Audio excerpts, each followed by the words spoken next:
14 May. Today I exchanged a few words with the Persian nicknamed the Prince. I still don't know if he's a prince or merchant. He hasn't said. He came across me when he was taking his usual walk round the deck. He smiled, and I took this as an invitation to join him. As soon as I moved towards him, his guards took fright, but he signed to them to do nothing, then made me a slight bow. I greeted him in Arabic, and he made a suitable reply. Apart from the usual courtesies that all Muslims know, he has difficulty speaking Arabic, but we succeeded in introducing ourselves, and I think we could manage a conversation if the occasion arose. He said his name was Ali Isfahani, and he was traveling on business. I doubt if that's his real name. Ali is the commonest name among his people, and Isfahan is their capital. In fact, the prince told me very little about himself, but at least we're acquainted now and we'll be talking again.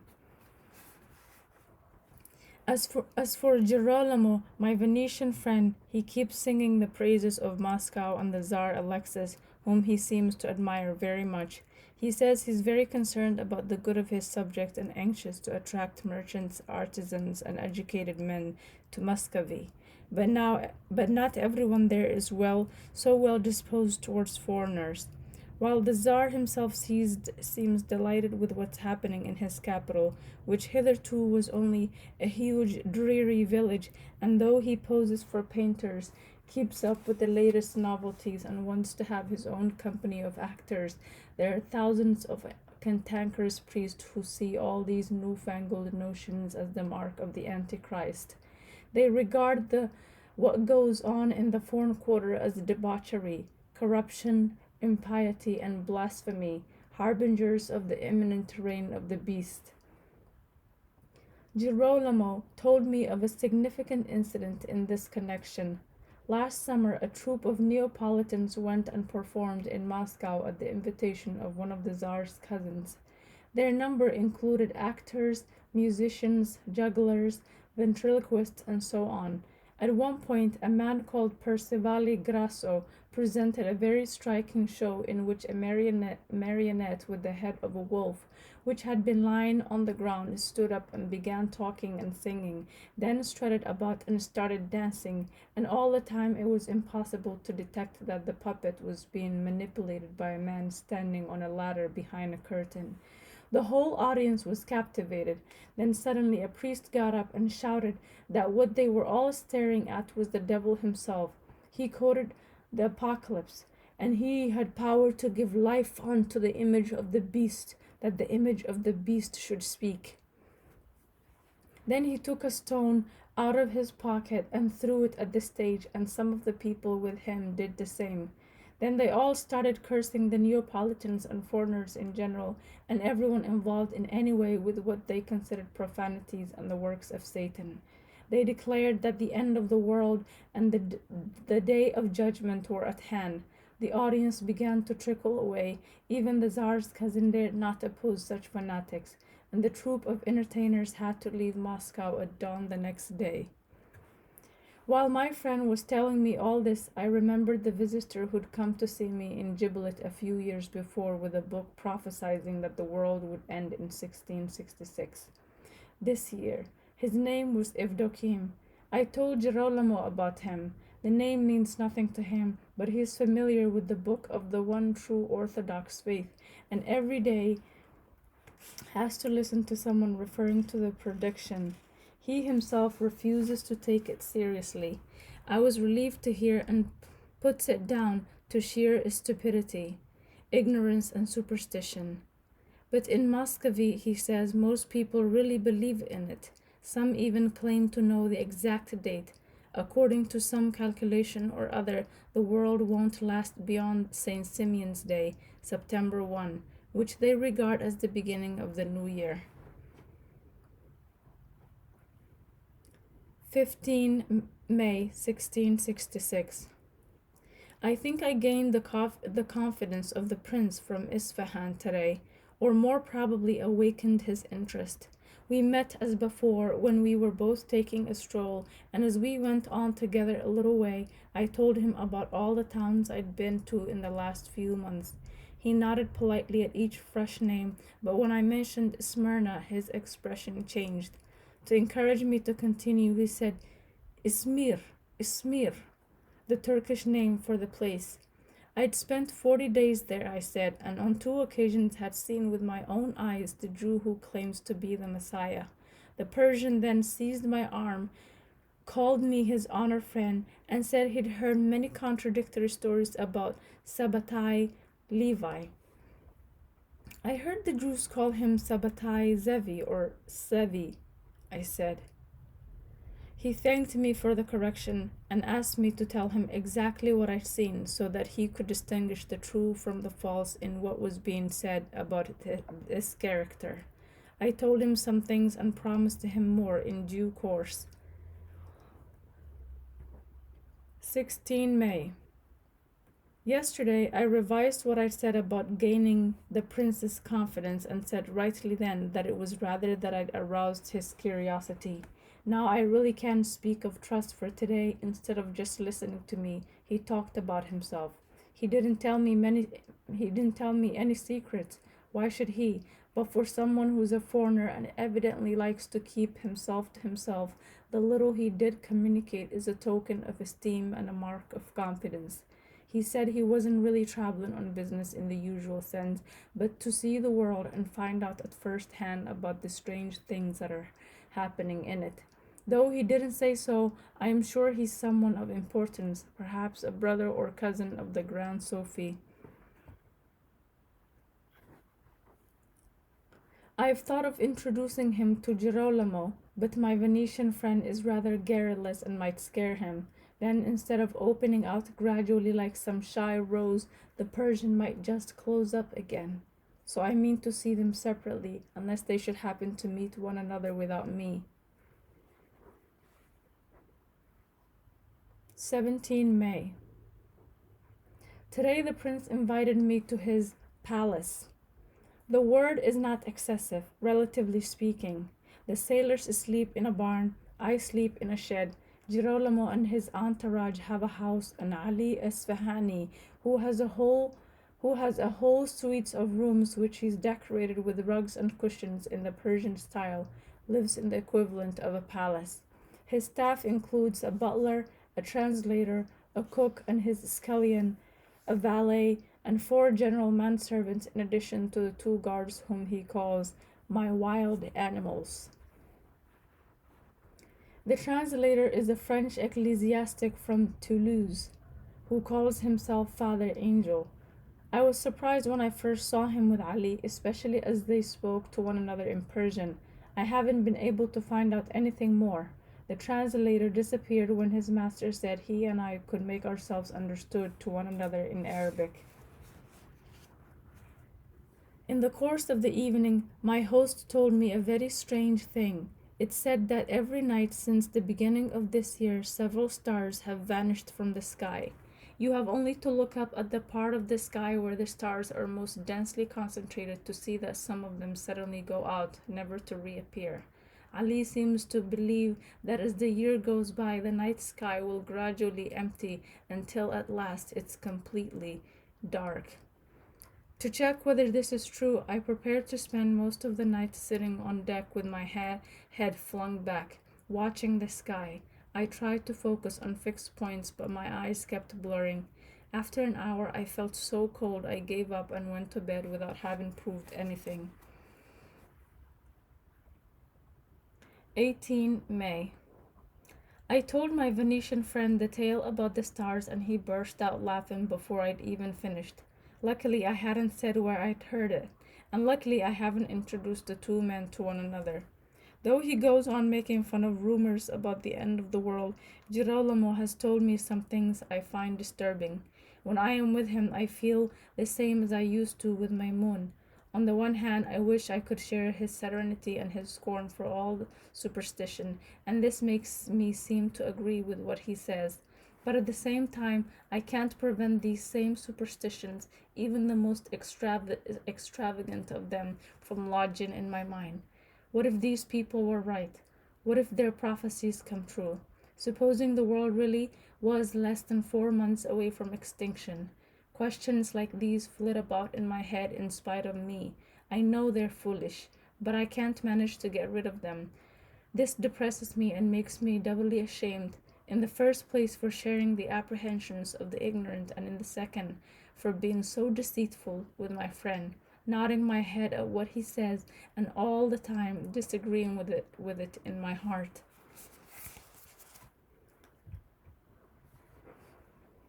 I felt like this again yesterday when Girolamo was telling me about some Muscovites known as Capitans, who want to die, he says, because they believe Christ will soon come into the world again to set up his kingdom, and they want to come back in his train rather than be among the multitude of sinners who will endure his wrath.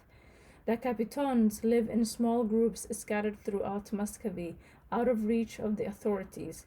In their view, the whole world is now ruled by the Antichrist and inhabited by the damned, even Muscovy, and even its church, whose prayers and rituals they reject. Their leader exhorts them to let themselves die of hunger and thus avoid being guilty of suicide. But some of them are in such a hurry they do not shrink from breaking God's law in the most atrocious manner. Not a week goes by without terrible reports coming in from one region or another of the vast country.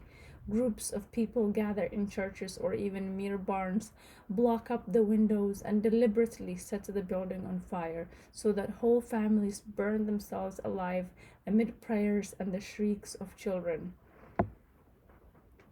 Ever since Girolamo told me of these things, their images have haunted me.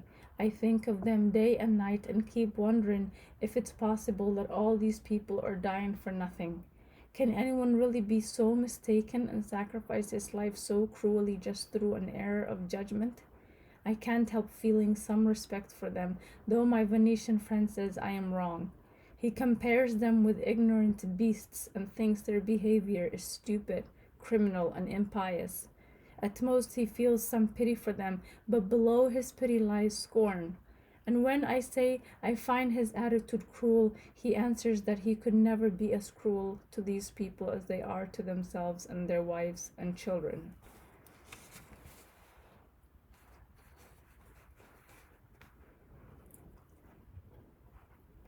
19 May. It may be difficult to check whether the stars are really disappearing, but my Persian friend's story shows without a shadow of doubt that he is concerned as I am with all that's said about this cursed year. No, he's much more concerned than I am. My thoughts are divided between my love, my business, and my trivial dreams and worries, and every day I have to do violence to my natural apathy if I'm not to abandon my pursuit of the 100th name. I think of the apocalypse now and again.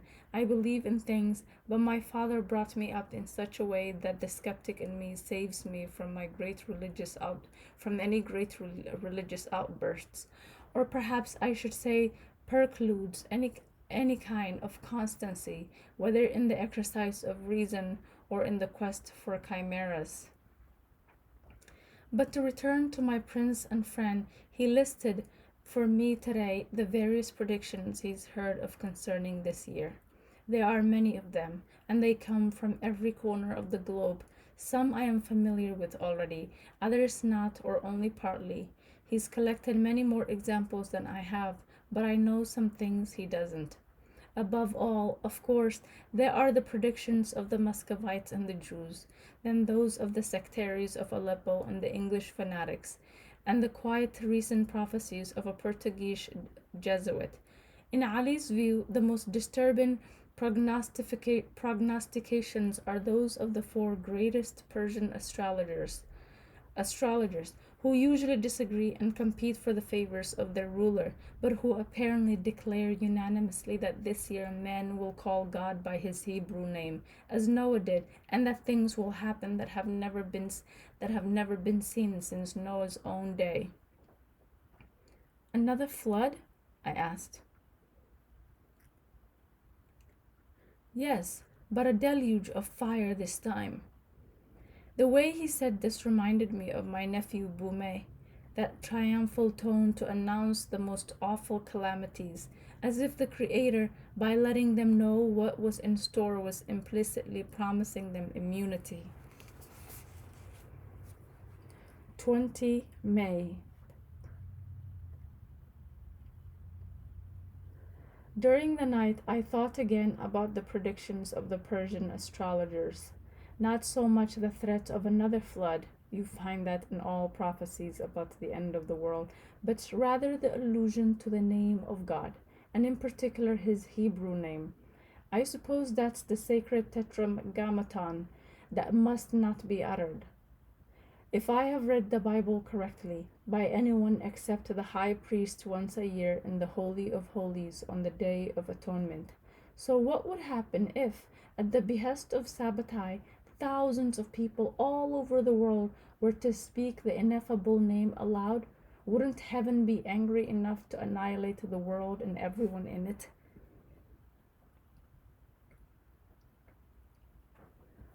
I discussed all this at length today with Isfahani, who takes quite a different view. He says that if men do utter the unspeakable name, they won't be intending to defy the will of the Almighty, but on the contrary to hasten its fulfillment in the form of the end of the world and deliverance. He doesn't seem at all put out by the fact that the so-called Messiah of Smyrna advocates this general transgression. I asked if he thought that the tetragrammaton revealed to Moses might be the same as the 100th name of Allah, sought by some commentators on the Quran. He was so pleased by this question that he threw an arm round my shoulders and walked me along with him for a few paces. This kind of familiarity coming from him rather embarrassed me. "What a pleasure it is," he said warmly, "to find one has a scholar and a fellow passenger." I said nothing to disillusion him, though it seems to me that a real scholar, instead of having to ask such a question, would be able to provide the answer. "Come with me," he went on, leading the way to a little room he calls the cubbyhole where I keep my secrets.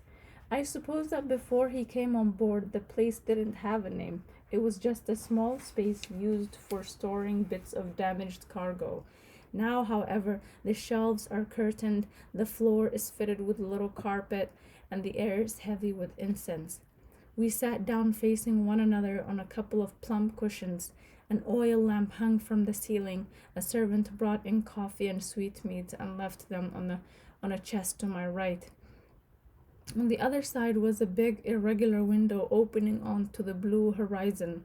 I had a pleasant impression of being back in the bedroom I used to sleep in as a child, in Gibelet. "Has God got a hidden 100th name in addition to the 99 we already know of?" asked Ali. "If so, what is it? Is it a Hebrew name? Or a Syriac or an Arabic one? How would we recognize it if we read it in a book or heard it? Who has known it in the past? And what powers does it confer on those who have found it out?" He asked his questions without haste, sometimes glancing at me, but more often looking out to sea, so that I was able to study his aquiline profile and painted eyebrows.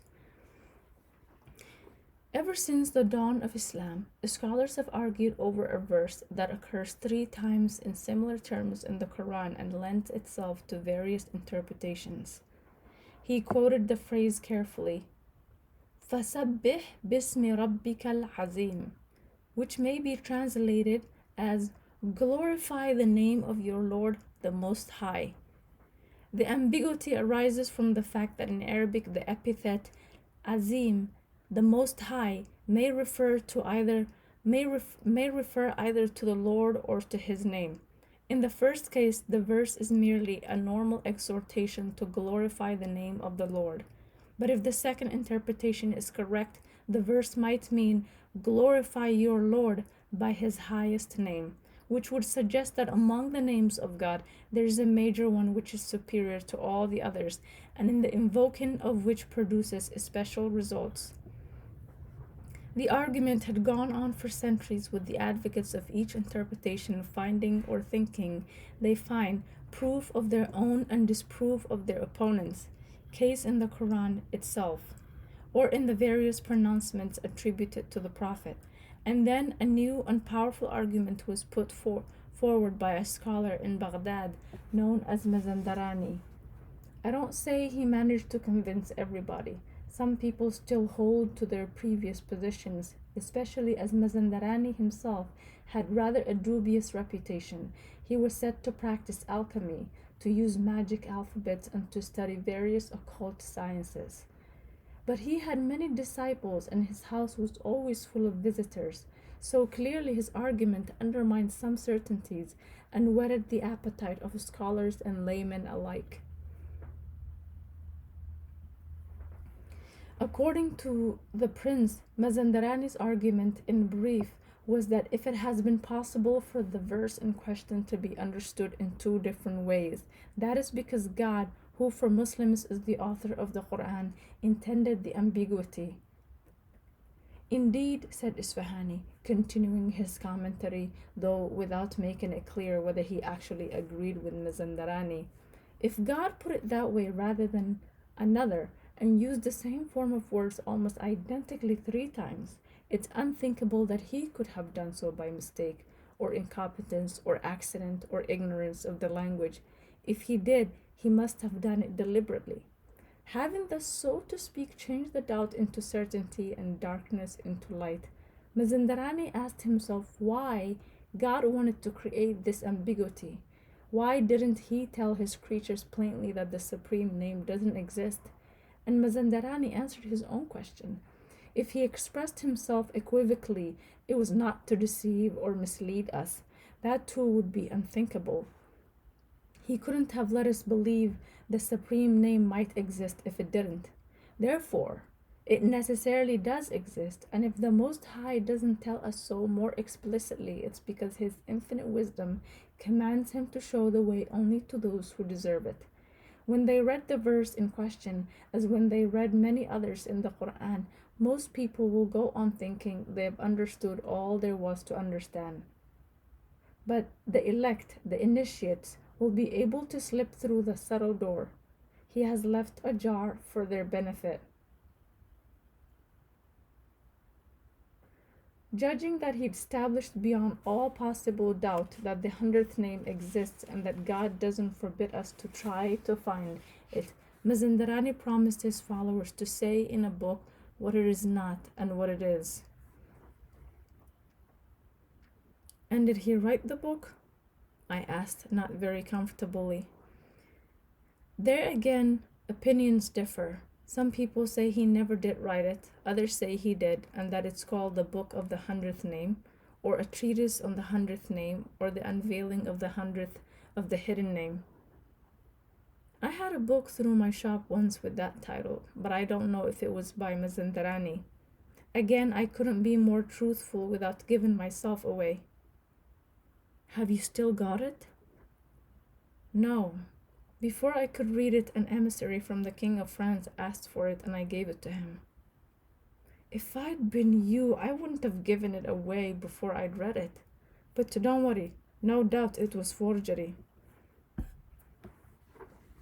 I think I have reproduced what Isfahani said pretty faithfully, at least in the main, for our conversation lasted 3 whole hours. I think he was speaking frankly, and I intend to be as sincere myself in our future exchanges. I shall go on asking questions, though, because I am sure he knows much more than he's told me so far. 21 May. A really hopeless sort of day. While yesterday brought me pleasure and information, today produced nothing but disappointment and vexation. As soon as I woke up, I felt queasy. Perhaps it was a recurrence of seasickness brought on by the pumping of the ship. Or perhaps I ate too many of those Persian sweetmeats yesterday evening, cooked with pine kernels, pistachio nuts, chickpeas, and cardamom. I felt so out of sorts I decided to spend the day fasting and reading in my cramped quarters. I'd have liked to continue my conversation with the prince, but I wasn't fit for any kind of company. To console myself, I reflected that it might be best not to seem too eager. He might be put off if he thought I was trying to pump him for information. Early in the afternoon, when everyone else would be taking a siesta, I decided to take a turn round the deck. It was, as I'd hoped, deserted. Then suddenly I saw the captain a few paces away, leaning back against the rail and apparently deep in thought. I didn't want to have to talk to him, but neither did I want to look as if I was avoiding him, so I walked steadily on, bowing politely as I passed. He bowed back, but rather absent mindedly. To fill the silence, I asked him when we were going to put in a port, and where. It seemed to me a perfectly natural question, the most obvious one for a passenger to put to a captain, but Centurion turned on me suspiciously. Why do you ask? What are you after? Why does a passenger ever want to know where his ship is bound? But I smiled as I explained, almost apologetically. I didn't buy enough provisions at our last port of call, and I'm starting to run short of some things. It's your own fault. Passengers ought to have a bit of foresight. He seemed almost ready to give me a box on the ear. I mustered such patience and politeness as I had left, took leave of him, and walked away. An hour later he sent Maurizio to me with some soup. Even if I'd been in perfect health, I wouldn't have gone near it. Today, with my upset stomach, I asked the young sailor to convey my thanks, but at the same time launched a few well-chosen sarcasms in the captain's direction. But Maurizio pretended not to hear, so I had to act as if I hadn't said anything.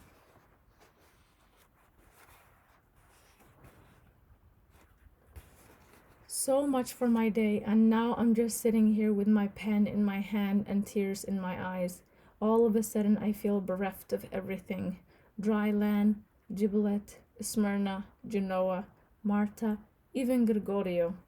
A really hopeless sort of day. 24 May. We're anchored in Tangiers, beyond Gibraltar and the Pillars of Hercules. It's recently come under the English crown, though I admit I didn't know that until this morning. For a couple of centuries it belonged to Portugal, which acquired it by force, but when the Infanta Catherine of Braganza married King Charles 4 or 5 years ago, she brought him two fortresses in her dowry. Tangiers was one, and the other was Bombay in India. I am told the English officers who've been sent here just like the place, which they cry down and dismiss as a worthless acquisition. But the town itself struck me as charming, with its broad, straight street lines with well-built houses. There are also fields of orange and lemon trees which give off a wonderful heady perfume. Tangiers' mildness derives from its singular situation at the crossroads between four different climates, close both to the Mediterranean and the Atlantic, both the Atlas Mountains and the desert. In my opinion, any king would be glad to possess such a place. Walking round, I met an elderly Portuguese burgess who was born here and refused to leave when his king's soldiers went. His name is Sebastião Magalhães. I wonder if he's a descendant of the famous navigator? No, he would have told me. It was he who told me what people were whispering, adding that he was sure the English officers' mockery is entirely due to the fact that their king's wife is a papist. Some of them think the Pope himself secretly promoted the marriage in an attempt to win England back to Rome. But according to my interlocutor, there's another explanation for the marriage. Portugal is constantly at war with Spain, and Spain still hopes to reconquer Portugal, so Portugal is always trying to strengthen its links with its enemies' enemies. I'd promised myself that as I couldn't do so aboard ship, I'd entertain my Persian and Venetian friends royally when we reached our first port of call. I meant to find out beforehand what were the best places to go to, so I took advantage of my meeting with Master Magalhães to ask his advice. He said at once that I'd be welcome at his house. I thanked him, but told him I had several invitations to return and would feel awkward to set sail again without having repaid my debts to my friends. But he wouldn't listen. If you had a brother here, wouldn't you have invited them to his place? Well, consider that to be the case, and you may be sure you and your friends will be much better off chatting in my library than in some tavern in the harbor. 25 May.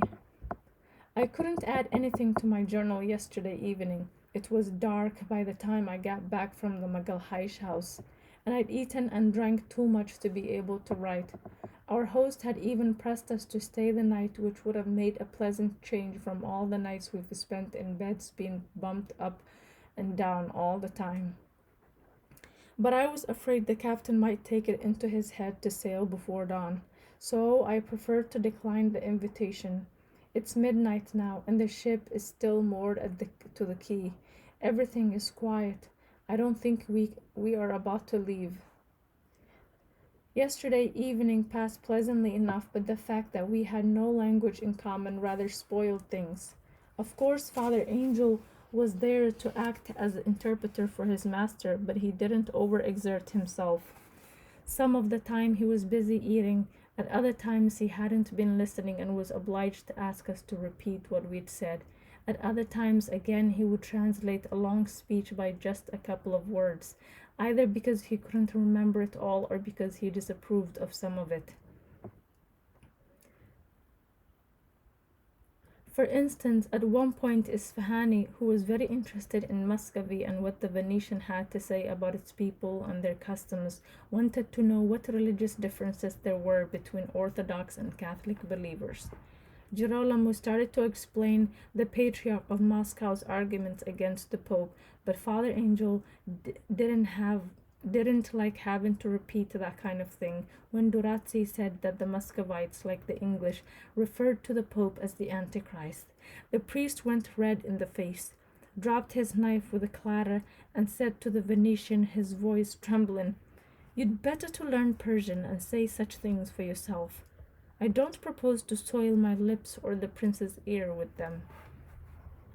Father Angel was so furious he'd spoken in French, but everyone present had understood the word prince, and though he tried to mend matters, the damage was done. Perhaps it was a similar incident that gave rise to the old saying that a translator is the same thing as a traitor.